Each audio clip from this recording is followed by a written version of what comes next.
गरम प्रजापत मेरे यूट्यूब से सभी जो जुड़े हुए सभी दोस्तों को मैं नमस्कार। आज 11 दिन हो गया लगातार जो गुड़ा मालानी के जननायक जो आज से 45 साल हो गया करीबन लगातार इस गुड़ा मालानी विधानसभा क्षेत्र के किसान और तमाम वर्ग के लोगों को हर हमेशा के लिए छोटी बड़ी समस्याओं को लेकर हर पल बीच में रहे।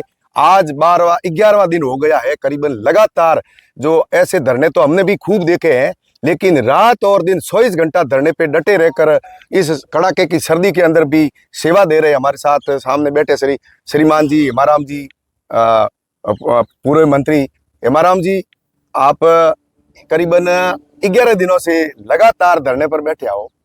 तो हमारा पहला सवाल आ है कि जैसे कि सरकारों के अंदर हमेशा कोई भी अगर सरकार होती है उनकी तो चलती है, लेकिन कोई भी विपक्ष में होते हैं तो सही और गलत के लिए तो सबको समानता से देखना चाहिए, लेकिन क्या ये सरकार किस प्रकार किस भावनाओं से देख रही है? जैसे आप धरने पर बैठे हो। मैं ये धरने का 11वां दिन है जी, और मेरा 10वां दिन है। जी जी, पहले दिन जो धरना हुआ था हाँ जी, हाँ जी, उसमें मैं शामिल नहीं था जी, यहाँ के लोगों ने गुड़ा मालानी और धोरीमनी के जनता ने ही धरना दिया था। हाँ जी, और दूसरे दिन मैं यहाँ धरने पे शामिल हो गया था धरने में।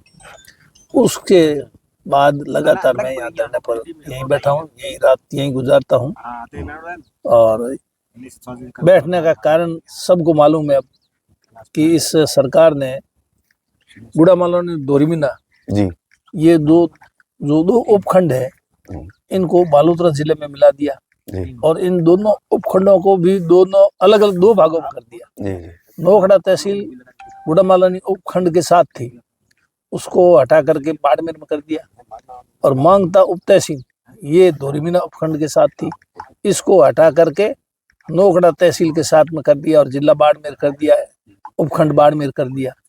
तो इनको भी तोड़ा आपस में।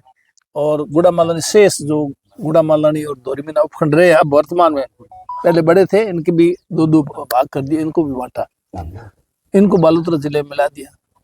और यहाँ से बाड़मेर बिल्कुल नजदीक और बालोतरा दुगुनी से भी ज्यादा दूरी, फिर भी वहाँ भेजने का कोई औचित्य नहीं, कोई लोग जाना नहीं चाहते, किसी की कोई मांग नहीं। मैं भी 45 साल से यहाँ हूँ, आज दिन तो किसी ने ऐसी कोई मांग नहीं की कि हम बालोतरा जाना चाहते। बालोतरा जिले बने हुए 2 साल हो गए, 2 साल में किसी ने भी ये बात नहीं रखी कि हमें बाड़मेर के बजाय बालोतरा के साथ रखो। देखिए सर, बात ये है हेमाराम जी कि ये जो जैसे कि देखो आप 80 साल के करीबन हो, तो 45 साल तो यहाँ देख लिया, और आज सरकारों के अंदर भी आपकी अहम भूमिका रही। हर कांग्रेस की सरकार बनी उसमें महत्वपूर्ण भूमिका रही, वो आपकी रही। और हमारे यहाँ जो ये गुड़ा मालानी एरिया के तो जैसे आप मालानी के तो जननायक हो, सभी मानते हैं आपको, सभी समाजें मानती है, और सारे समाजों के अंदर यही भावना है कि भाई हेमाराम जी ने आज तक किसी का बुरा नहीं किया।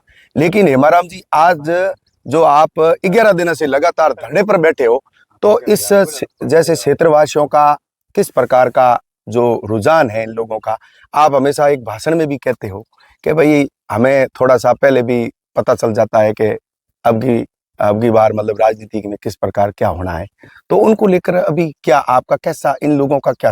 भाई सरकार ने तो जैसे आपने बता दिया कि जो तोड़ मरोड़ के उन्होंने जो लंबी दूरी में डाल दिया, नजदीक था और कई समय से लेकर देश आजाद हुआ उनसे लेकर आज तक की बाड़मेर में साथ था, लेकिन आज यहाँ के जो 176 किलोमीटर की दूरी में डाल दिया। जैसे कि ये कोड़ियाना गांव है वो बालोतरा से 176 किलोमीटर है, लेकिन आप इतनी सेवा देने के बाद में भी इतने लोगों ने जो आपने सेवा दी है, मान लो भाजपा की सरकार तो 5 साल रही गैर सरकार और दूसरी 2 साल हुआ है, उससे पहले सरकारें हमेशा आपकी रही है। आपने गुड़ा मालानी के लिए इतनी सेवा दी, उसके बाद में अभी लोगों का 11 दिन में बैठे हो नहीं, आपने तो सर्वे समाज में सेवा दी है, ऐसी कोई ऐसा नहीं है कि जिसकी सेवा नहीं दी। लेकिन क्या उनका कैसा आपके साथ में अभी जो धरने में बैठने के बाद में क्या कैसा रुझान और कैसा सहयोग मिल रहा है आपको? देखो, पहले तो मैं ये बता दूं, आपने कहा भाई जननायक, मैं कोई जननायक नहीं हूँ।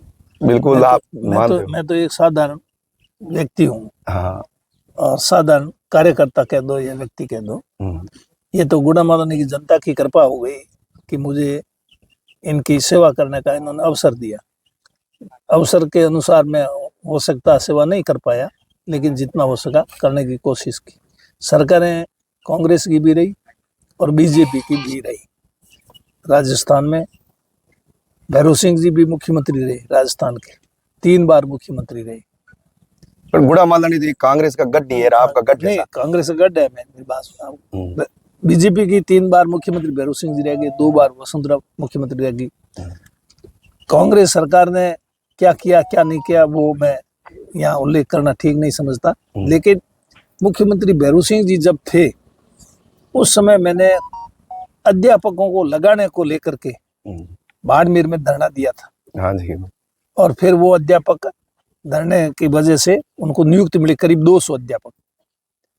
और उसके बाद में छुट्टियां जब आई स्कूलों की तो उनको फिर हटा दिया। तो फिर वो अध्यापक आए मेरे पास, कैसा आपने धरना वरना दे करके हमारे को लगा तो दिया, पर अब छुट्टियों में हमारे को तो वापस हटा दिया। फिर वो अध्यापक वापस गए, पंचायत समिति के माध्यम से लगे, तो पंचायत समिति ने लगाया था उनको। तो पंचायत समिति गए तो उन्होंने कहा भाई अब तो जिला परिषद लगाएगी, हमने लगाया, छुट्टियां में आपको हटा दी, अब हमारे पास कुछ नहीं है, जिला परिषद बात करो। जिला परिषद में गए तो उन्होंने कहा आवेदन मांगेंगे, हम तो नए सिरे से लगाएंगे, आपने पहले लगाया वो पंचायत समिति जाने, पंचायत समिति का काम जाने। तब फिर दोबारा धरना दिया